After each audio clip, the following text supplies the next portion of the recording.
Luton Town have signed Tom Krauß from Mainz. Now, that was a signing that no one saw coming, right? Wow. A midfield destroyer. It's exactly what we needed.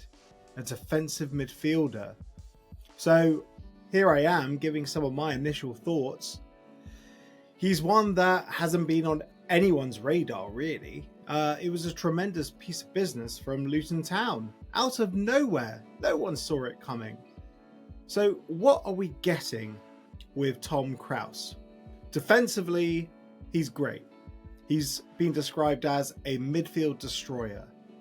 So that means we're sort of getting a Marv Nakamba 2.0. Ball recoveries, interceptions, just disrupting play. Essentially, all the problems that Luton Town fans have been banging on about, myself included, saying, oh, it's too easy to play through the middle of us.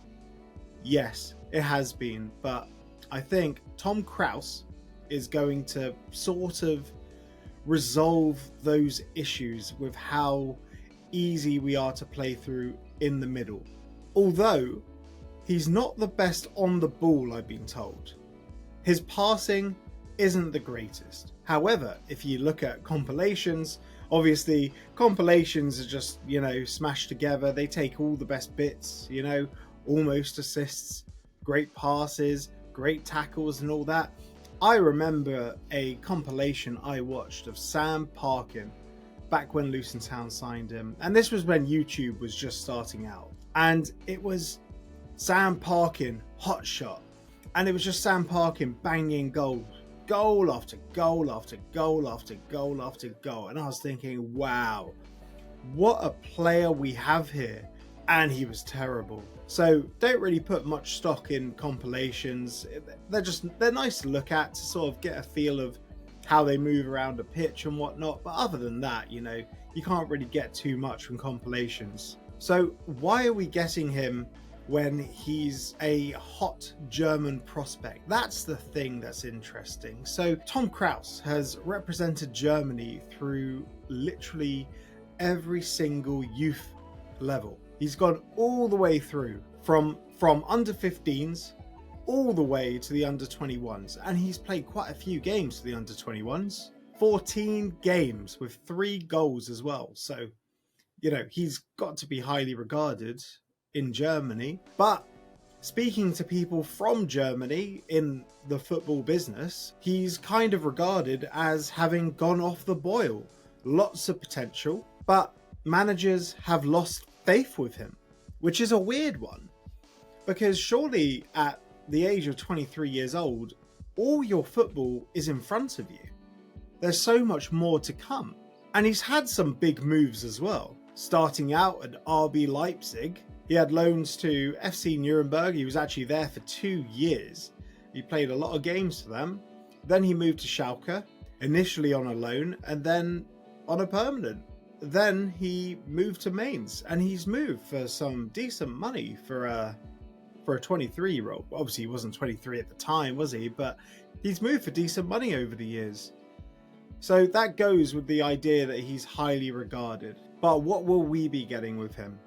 So potentially, we could be seeing a change in formation because he's been described as not great with the ball going forwards.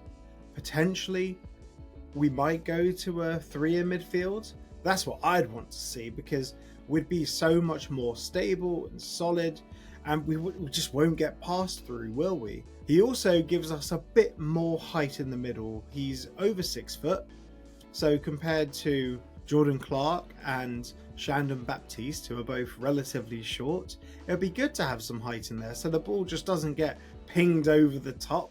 And also having an extra body in the middle means we just won't get cut through so much. So overall, I'm very excited. It's also a really exotic signing for us. When was the last time Luton Town signed a player from overseas? Okay, more than that. When was the last time Luton Town signed a foreign player from overseas who hadn't been playing football in England? So people might say, oh, well, we signed Mads Andersen, didn't we? I guess there's Daiki Hashioka as well. But the point being, Daiki Hashioka hasn't settled in so well. Like, he only got put into the first team squad because we had so many injuries. But we took our time with that as well, citing personal reasons. It's always very difficult relocating someone from overseas. We used to do it a fair bit. In the conference, we signed Zenedeg Kroker from somewhere, I can't think off the top of my head. When we signed Marcus Heikkinen, well, I think he was from Aberdeen. I'm just disproving my point now. But still, I think relocating from Germany is going to be much easier than relocating from Japan. So hopefully he finds his feet faster than Daiki Hashioka did. And hopefully we don't nurse him into it slowly. I think sometimes the best way to learn a new league, like going from the Bundesliga to the Championship, because the Bundesliga is a very good league. Yes, Bayern Munich do tend to win it most years, but the standard of football is still excellent, and I'd put it at the second or third best league in the world. Obviously, the Championship is the greatest league in the world, but I mean, in terms of quality, the Bundesliga is way up there. So, will he be a success for Luton? Yeah, I think he will. I do think we should chuck him in straight away, see how he does. He can share the burden with Marvellous Nakamba, because we've got to wait until Marvellous Nakamba gets back, and also he's been out for a year. So, in reality, Marv, how many games can Marv play? He won't be playing 90 minutes back to back, will he? And because of how Tom Krauß plays as an anchor, I genuinely believe this could be the start of a change to a new system. Maybe a 4-3-3. Maybe a 4-1-2-3-1. Maybe a back to a 3-5-2, which in my opinion was the most comfortable I've seen us, because you get those three players in midfield, you just look a lot more stable. Yes, you have to sacrifice one of the players up top, but I think pivoting between Marv Nakamba, Tom Krauß, I don't think that's a bad shout at all. I really don't. I think it could work. And you have one of these players sitting deep as an anchor, and then you have Jordan Clark or Shandon Baptiste or buzzing around them. Or perhaps you have a double pivot, Tom Krauß and Marv Nakamba with Shandon Baptiste ahead. It could be interesting. It's a bit of a defensive formation, but at the same time, a very solid formation. I guess we'll see. This transfer has gotten me so excited. Not just because it's an exotic overseas player, but because it was a position that we really, really needed to fill. Central midfield. Specifically, a defensive midfielder. What are your thoughts about Luton Town's signing of Tom Krauß? Get your thoughts in the comments below, please.